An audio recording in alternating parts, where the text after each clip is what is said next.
गलती कौन नहीं करता है, पाप कौन नहीं करता है। नेचुरल सी बात है, सब लोग गलती करते हैं, सब लोग पाप करते हैं। कोई हत्या करता है, कोई चोरी करता है, कोई बेविचारी का पाप करता है। ऐसे अनगिनत पाप है जो मनुष्य से इस संसार में होते हैं। जब हम गलती करते हैं, हम जब कोई पाप करते हैं तो लोग हमें पकड़ते हैं, मारते हैं, पीटते हैं, हमें उस न्यायाधीश के हवाले कर देते हैं। वहाँ पे भी लोग हमें मारते हैं, पीटते हैं, तब जाके अदालत में लाके खड़ा कर देते हैं। और जो अदालत का जज है वो हमें सज़ा सुनाता है। किसी को उम्र कैद की सज़ा सुनाता है, किसी को आत्महत्या की सज़ा सुनाता है, किसी को कुछ दिन जेल की सज़ा काटने के बाद उससे कुछ पैसे लेके उसे छोड़ देता है और वह अपने घर वापस आ जाता है।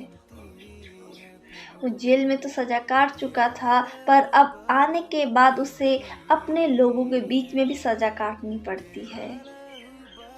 उसे अपने ही लोग कहते हैं, देखो वो खूनी है, खून करके आया है, उससे दूर रहो, उसके संगत में ना बैठो, उसके साथ ना उठो ना बैठो, ना खाओ ना पियो। देखो वो चोर है, अपने घर के दरवाजे को थोड़ा अच्छे से लगाओ, अपना सामान का अच्छे से ध्यान दो, उसके साथ संगति ना करो, दूर रहो उससे। देखो वो तो बेबिचारी है, इतना बड़ा पाप करके आया है, उससे दूर रहो, उसके साथ संगति ना करो, उसके साथ ना घुलो ना मिलो। यहाँ तक कि उसके अपने माँ बाप भी उसका साथ छोड़ देते हैं और उसके अपने भाई बहन भी उसका साथ छोड़ देते हैं। जो बचपन से साथ खेल के बड़े होते हैं, उसके भाई बहन, उसके दोस्त संगी, सब लोग उसे छोड़ देते हैं। वो अकेला रह जाता है, वो अकेला स्ट्रगल करता है अपनी लाइफ में। बाइबल क्या कहती है यहाँ पे? यशायाह 1:16 में, अपने को धोकर पवित्र करो, मेरी आँखों के सामने से अपने बुरे कामों को दूर करो, भविष्य में बुराई करना छोड़ दो। बाइबल ये कहती है कि तू अपने को धो और पवित्र कर, तू बुराई करना छोड़ दे और कभी भी तू गलती ना कर, कभी भी तू गलती ना कर। जब हम परमेश्वर के वचन को मानते हैं, उसके वचन को अपना के चलते हैं, हमने परमेश्वर ने जो हमें कहा है उन बात को हम स्मरण करके चलते हैं, तो परमेश्वर दूसरा वादा यहाँ पे ये करता है 18 में, यहोवा कहता है, आओ हम आपस में वाद विवाद करें। हम आपस में बैठकर वाद विवाद करें, बातचीत करें। वाह, परमेश्वर की महिमा हो।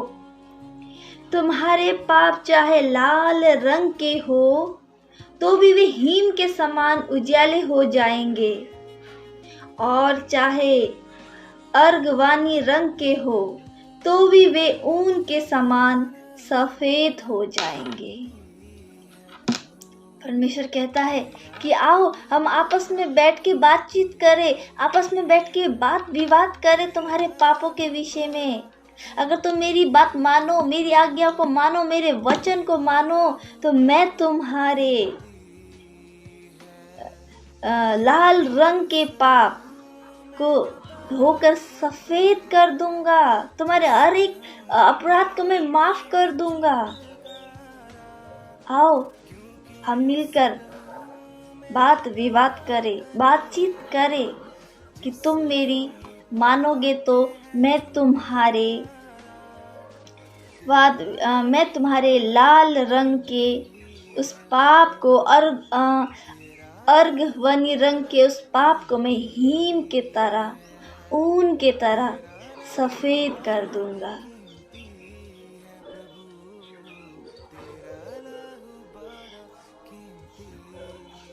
ये कब करेगा परमेश्वर? जब हम उसकी आज्ञा को मानेंगे, अपने आप को धोकर परमेश्वर के सामने फिर हम सारे बुरे काम, सारे अपराध को करना छोड़ देंगे।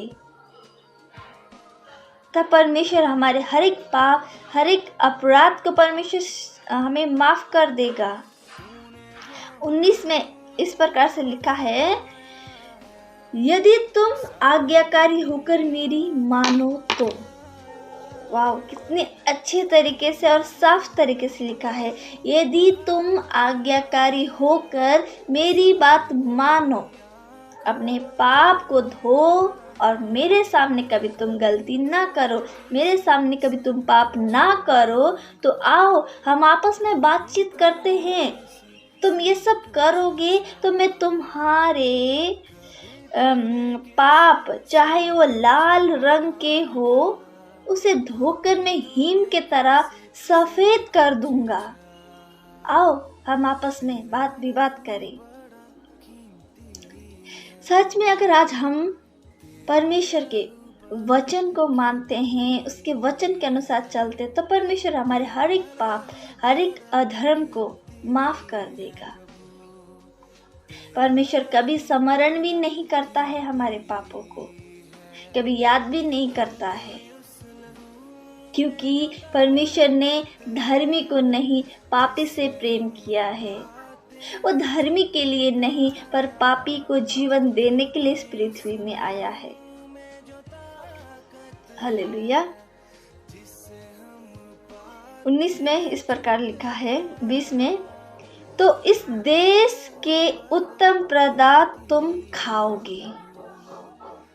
परमेश्वर को महिमा हो।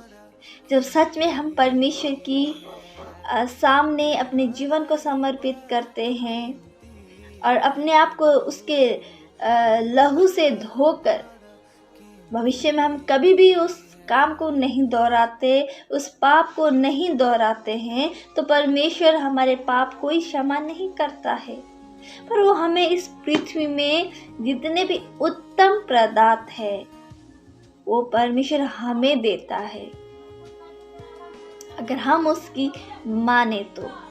अगर हम उसकी नहीं मानेंगे तो परमेश्वर उसका विपरीत हमारे जीवन में करता है।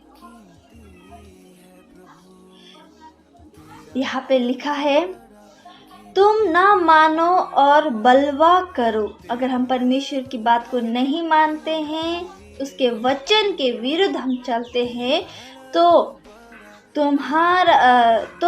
तलवार से मारे जाओगे। यहोवा का यही वचन है।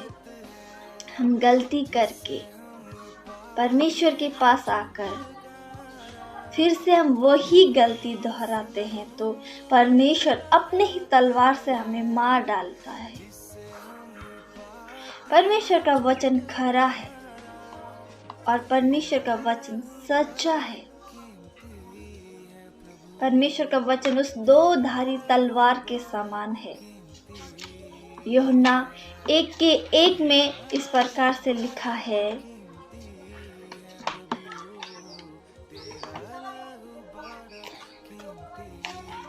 यूहन्ना 1:1 में इस प्रकार से लिखा है, आदि में वचन था और वचन परमेश्वर के साथ था और वचन ही परमेश्वर था। आदि में वचन था, वचन परमेश्वर के साथ था और वचन ही परमेश्वर था।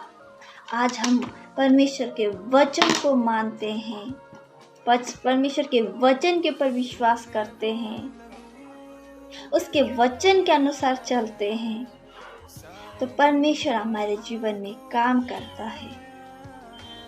वो हमारे जीवन में अपने आशीषों को उड़ेलता है।